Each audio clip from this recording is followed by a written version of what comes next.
whenever I have the time, whenever I'm home alone, when my partner leaves, I'm grabbing that vibrator, I'm putting on a show, maybe putting on some music. I love pleasing myself.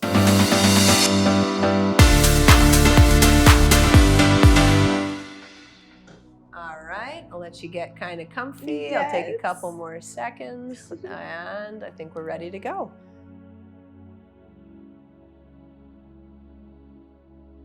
Well, welcome to this series, Aria. Hi, I'm so happy to be here and be a part of it. Well, we're very, very happy to have you here with us as well today. Yay. We've certainly had you on a variety of different projects for Adult Time, Yes. and I really wanted a chance to bring you onto this series because not only the amazing work you've done with us, but I know that we had a chance to connect. I think you had seen one of the photos from the series, you'd reached out, and I thought, I'm going to jump on that enthusiasm and bring her onto this series. Yes. So welcome, and thank you for being part of it. Thank you.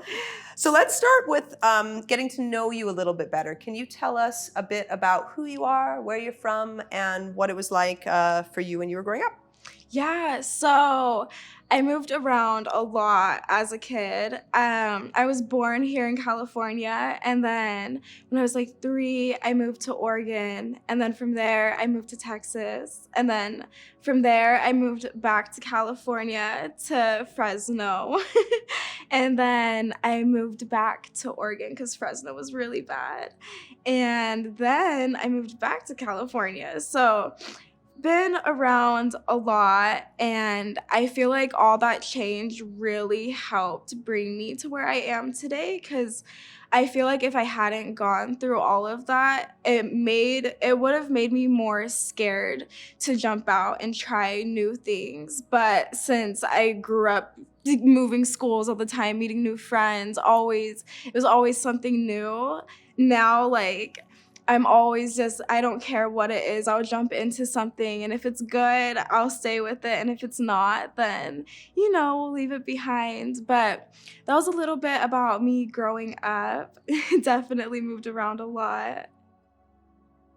I was living in Oregon, and COVID had hit my sophomore year, and my high school in Oregon was really bad. Like, I would sit in class and the kids were so obnoxious that I couldn't even learn anything. So I never wanted to be there. I didn't feel like it was the place for me. So I ended up dropping out my sophomore year to get my GED, because I found out that when you're 16 in Oregon, you can get your GED and graduate as fast as how smart you are, whatever, as fast as you can learn the stuff.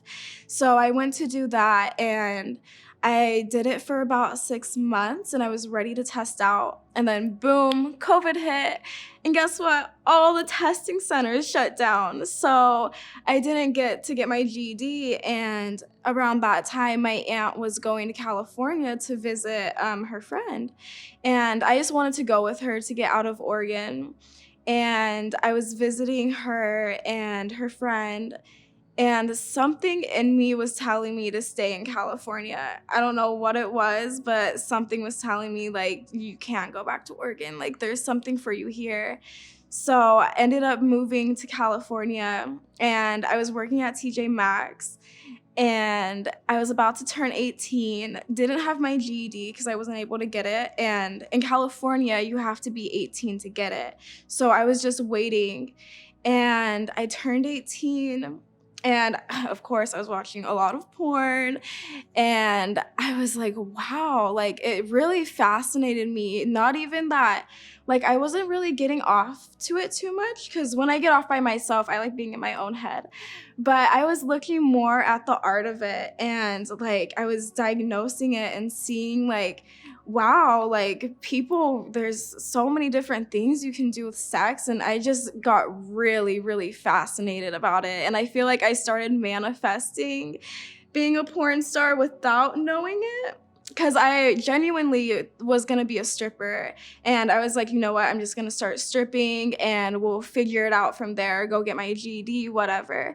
But I made an OnlyFans, and an agent hit me up, and he was like, I think you would be a really good porn model. And he like sent me some of the other models, and I talked to them, and they were telling me about their experiences, and like immediately I was like, this is it, like this is the door that's opening for me that I need to walk through.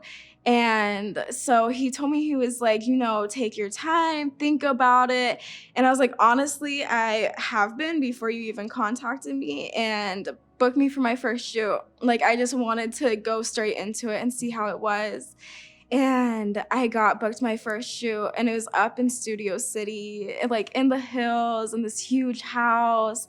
And I remember going and like getting my makeup done. And when I was younger, I always wanted to be a model, like always wanted to be a model. But one of my family members was like, you're too short, or she was a little crazy. But yeah, she knocked my dreams down a lot. So being in that makeup chair and like getting my makeup done, and then like having wardrobe out and everything, it just felt so like unreal. And like, damn, like, you know what, I did it. Like, fuck what everyone else thinks or says. Like, you know what, I'm doing this.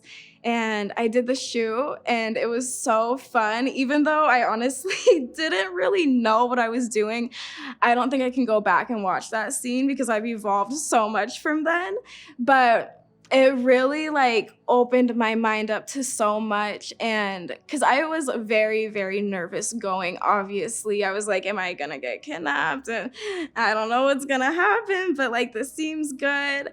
So yeah, I did it, and it just opened my eyes that not everything is scary. Even if things seem scary, why not try it? Because you don't know what doors it can open. And porn has honestly opened some of the best doors for me, and I couldn't be happier with like my life right now.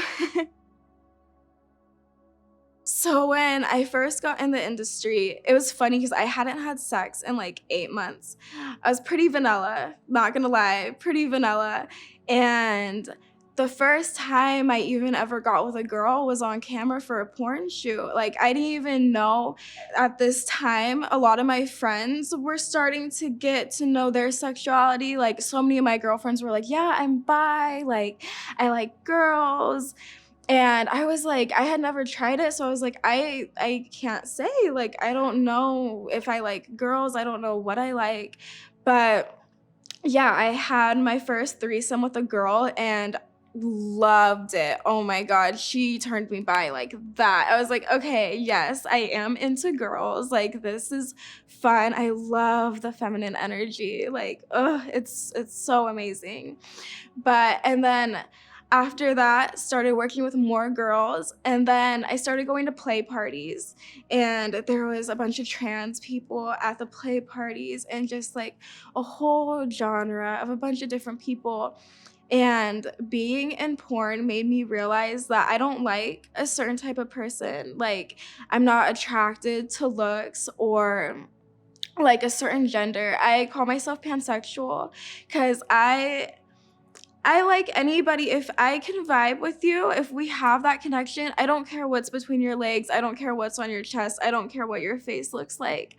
If I can genuinely connect with you on that level, then we got it, you know?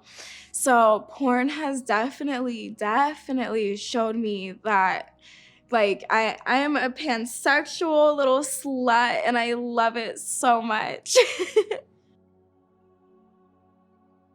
The fact that they don't think we're as horny. And also, I feel like men think that they can just sometimes just lay us on a bed and start fucking us, and we don't need any foreplay or anything before. Because I know me, like, before I start having sex, I want foreplay. I want that connection. I want us to build that really heavy connection before like even inserting anything inside.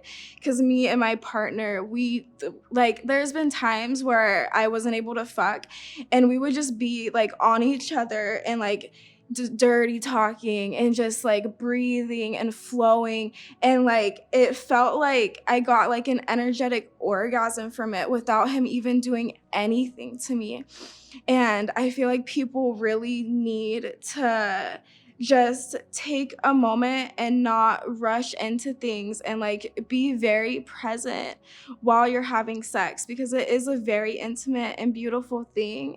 And it's very easy to get disconnected while you're in that. And it's very easy for your mind to wander and be disconnected while you're having sex. And while you're having sex, it's important to be present. You want to be present, enjoying, and like, if you are fantasizing about stuff in your head, that's different than wandering off and thinking about, oh shit, I have to feed the dogs. Or like, so I feel like foreplay in the beginning, breathing together, holding each other, talking, really just sets the mood to be so that you can just be in it and fully indulge in it the whole time. I do remember. So the first time I remember I was like sitting on my knees and my clit like hit my foot and I was like, whoa, that feels good. And I remember kind of like grinding on my foot a little bit because I was like, what is this feeling, I never felt it before. And so I got very curious. I went into the bathroom and obviously didn't have any toys or anything, but I think I used a toothbrush. I mean, who has it? But I'm pretty sure it was a toothbrush that I used. And I started using it and I was like, yeah, this is okay, but like it's not doing much. And then I remembered back to the feeling of like my foot hitting my clit, and I was like, maybe there's something there. So I started using my fingers and kept going until I had an orgasm, and I was addicted after that. Oh, girl, whenever I have the time, whenever I'm home alone, when my partner leaves, I'm grabbing that vibrator, I'm putting on a show, maybe putting on some music. I love pleasing myself. One thing I really love doing when I please myself too is I love like manifesting or thinking of things I want. And then when I have my orgasm, I like just picture that I have everything. And it's brought me a lot of my manifestations really quickly. I just wanted to share that. So there's definitely a lot of factors that porn has taught me about taking care of myself while having sex. And also the greatest part is that everyone I sleep with now is tested. And it's so crazy to me because so many of my civilian friends that aren't like anywhere near this world never get STD tested, don't know anything about boric acid or even to pee after having sex. So many people don't know that you're supposed to pee after having sex. It's really crazy. And I feel like as a woman, these are very important things that we should be taught about. And I feel like they should be teaching this stuff in sex ed class, because like you don't get this stuff just because you're in porn. It happens everywhere, every day. And the sad thing is I wouldn't have known how to cure or treat myself without going to a doctor unless I was in porn. Otherwise, I would have never known about a lot of things.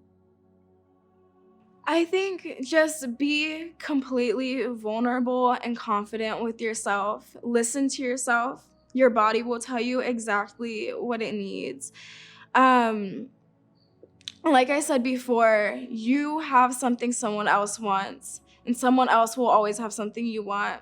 We're always looking for something in someone else instead of looking at ourselves and seeing what we like. So For me to you, sit in the mirror and look at yourself and tell yourself everything you like about yourself. It's such a beautiful thing. And the more that you talk confidently about yourself, the more you will feel it. Because I was a very, very, very insecure person, like with my body, with my, like, everything for no reason. And my partner actually was the one that taught me. There was this one day we were going out and I was like, I just feel so ugly. And he was like, dude, you could be wearing a trash bag right now and what the fuck is gonna happen to you? Like no one's gonna like hurt you. Nothing's gonna happen, you know? So just genuinely be yourself, don't give a fuck. And when you start having that energy and that mindset, you're gonna start surrounding yourself with people that see you for you and they don't see any flaws in you because they see you for you. And if you are around people that do make you feel insecure, maybe lose those friends because people, when you're around people, you should feel super secure and like you can just fully be yourself. So yeah, definitely just remember that you have something that someone else wants. And just be yourself, even though it's hard. It is a hard thing, even if you don't exactly know who you are. Just don't give a fuck. Fly around the world, doing whatever you want, ferry around, and everything that is here for you will beautifully come to you. That's what I believe. It all can be manifested, right? It all can be manifested if you just switch those little bad voices into good voices, even though it's hard sometimes.